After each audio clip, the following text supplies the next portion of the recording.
Okay, so what we have here is a muddler minnow, and I'll give you a little material list. The hook is a Mustad 38941, tied in sizes from 2 to 12. I believe this one's someplace around an 8.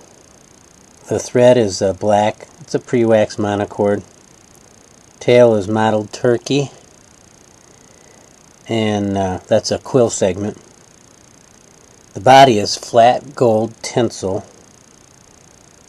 or you could use mylar.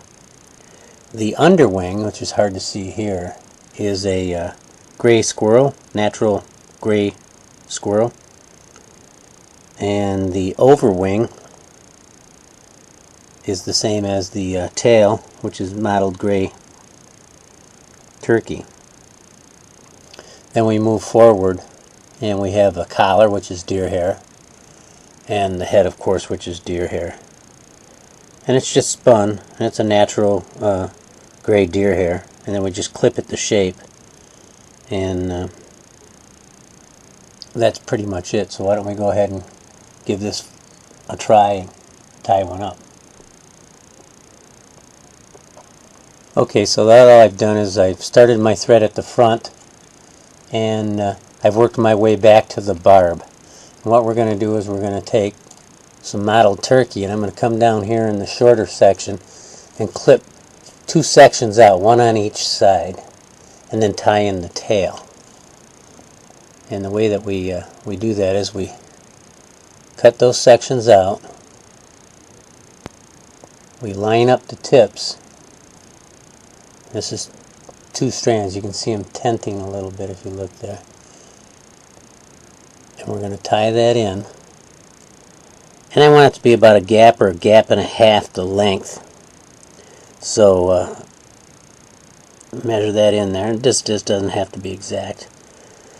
We're going to hold that tight, and we're going to do it with the pinch technique. Now you can either pull down or come up and pull up. That will sometimes help the wing, in this case the tail, from collapsing. Then make 2 or 3 or 4 or 5 turns. And then before you let go of pressure here, if the butt's sort of torqued on you to the far side, go ahead and get those back up top, and then let's see what we got here. So as you can see, that's tied in pretty nicely. So I'm going to hold that while I advance my thread and tie this down. You could certainly trim the butt ends off, but that will make for lumps and bumps when we apply our next step, which is going to be the gold braid. Here's our gold braid right here, so I'm just going to cut off a small amount. And we could tie it in at the front, wrap back, and then come back forward, but I'm going to start in the back just to conserve. You'll constantly see me counter spinning my thread to get some of those twists out of there. Hold this, give it a pinch, tie it right in at the back, and advance my thread forward. I'm just simply going to wind this forward, and as I wind forward, they're slightly overwrapping. And as we get towards the front, I'm going to pull a little bit tighter on the mylar, because what I want to do is compress it there so I don't have a big shoulder, because when we tie in our underwing, it'll make it kick up. So these last couple turns, I'm really going to tighten down on it. That's pretty good right there. We're probably tying that in a little short, but I think we'll be okay. Give that a good several wraps. Alright, and then we'll get ready to tie in our squirrel. Yeah, that's it. Okay, so this is our gray squirrel tail. And I like to save the length for my bigger flies. This one is not a very big one, so we can come down into the lower section. But you can either stack this, or you can just pull it off at a 90-degree angle. Depends on how you want to do it. We don't need very much of it. I always take a little bit more than what I need. A lot of people don't like to stack the hair because it gives it a paintbrush look, but let's go ahead and stack it and see what it looks like. Just using a little hair stacker. Pulling the ends off so that they're pointed in the direction I want to tie them on. That way it'll be easier to work with. I still have way too many. I'm going to pull some of those out. We don't need such a big underwing. Will really add density to the fly, and sometimes you think the bigger the beefier, the quicker it's going to sink, and in fact just the opposite holds true. So alright, that's pretty good. I'm going to hold that up there, and I want the gray squirrel to come someplace, about halfway back on the tail. So I'm going to hold this where I want it. I'm going to come up here and I'm going to clip this at a bit of an angle. Alright. Now we're going to tie this in, starting at the front, working our way towards the back. This is slippery stuff, so we want to get a good amount of turns on it. Now, what happens with squirrel and many things is that when you pull real tight on this, it wants to kick up. So as we go back, and we still have a little ways to go, I start doing a couple loose wraps towards the back. That'll make that lay down nice, right up on top. And then I'll come forward and torque so that that lays in there nicely, right up on top. And if you want, you can go ahead and apply some glue at this point in time. Okay, now that we've got the squirrel tied in, we're going to grab a couple slips, one off of this side and one off of that side for our main wing, which I've already done. Alright, and I'll point out that the tips are a little ragged here. Now, I know the fish don't care, but fly tiers like to see them nice and neat, so if you can pick the better ones, that's fine. And as far as a fishable fly, it isn't like going to be the end of the world if you carefully come in here and trim the tips a little bit. Now, I know the classic guys will kill me on this because this is something that you don't want to do. And I'll also point out that when I grab these, I grab them up at the top of the feather. When I grab it up there, if I show you a viewpoint here, it tents out, so it makes it much easier to sit on top of the squirrel. So I'll go ahead and place that on top of the squirrel. On this side, I just want it to encompass the squirrel, so it's going to come something in this area right there. Not quite as long as your tail. We're going to hold this,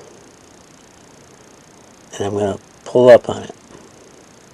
Give it a few more turns, and as we did in the tail, without letting go pressure here, I'm going to straighten these out, and hopefully those wings are going to sit nicely. And that'll be just fine, just like that. So now that I've got those set in there, I'm going to trim the overwings off and wrap those down real good. And I'm going to change threads. This is 70 denier, and that's too fine for spinning deer hair, so I'm going to change threads, and then we'll go ahead and put the collar on. Okay, so I put the gel spun on. This is GX2, but you could use 3/0 or something, whatever you feel comfortable with spinning deer hair. I use gel spun polys. GX2 is some good stuff. So now I have a rather large swatch of deer hair, and I'm going to take a little bit of deer hair off, and then we're going to go ahead and build our collar. Now, if you want this to be a floating fly, and you could certainly use a muddler for a grasshopper or like a Turk's tarantula, then you get a little thick up here and really go for it. We're going to take and we're going to put the tips in the stacker, And I'm going to pull it out so that the tips point towards the back, because that's how you're going to put your collar on. And then I'm going to pull from one end and pull from the other, because we've got quite a bit here. We really don't need that much deer hair to build a collar. So now what I'm going to do is I'm going to slip this right over. You could certainly set this here, hold it, and then do a distribution wrap. But Chris Helm showed me how to come over, and I want the tips not to touch the tip of the hook, so you want something shorter than that. And I'm going to hold everything right there. Come in here, find the front of the hook. I'm just going to do one wrap, two wraps, and pull straight down. There's our collar. It's a little short, but we're going to go with it. And I'm going to come forward. And then we're going to do one more small pack of hair. But we don't have to trim the tips off. Knock out the underfur. I didn't mention that before. You can use a little comb out the underfur. Even up the butts. And cut the tips right off. Now the shorter you cut this, the less trimming you have, but the more difficult it is to actually work with the deer hair. So we're going to pull that back, set that clump right here, catch it, go 1, 2, 3 times, and then just let it go right around. It's just that easy. Pull everything back with these 3 fingers, advance your thread forward, and build your head. And then simply just whip finish or half hitch, whatever you use. Finish that fly off. And we can get rid of the thread. Gel spun, you gotta cut with it under tension. Alright, and we'll take it right out of the vise. We'll turn it upside down, have it pointed towards you, clip the bottom off first. And then I'm going to sort of profile the bullet shape that I want. And then we'll flip it over and continue clipping. Go slow with this because can't put it back on. And then build the head that you want.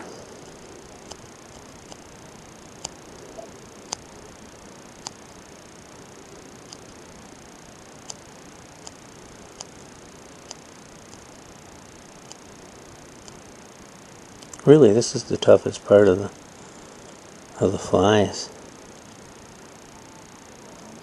Trimming. Boy, you can't put it back on. That's pretty much what we want, depending on the profile you want and whether you really want it to sink or not. But that's the general shape of it, and you can fool around with this.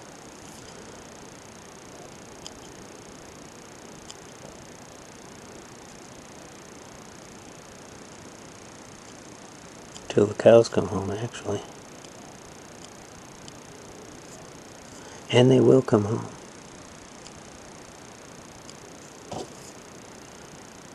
But that's pretty much it.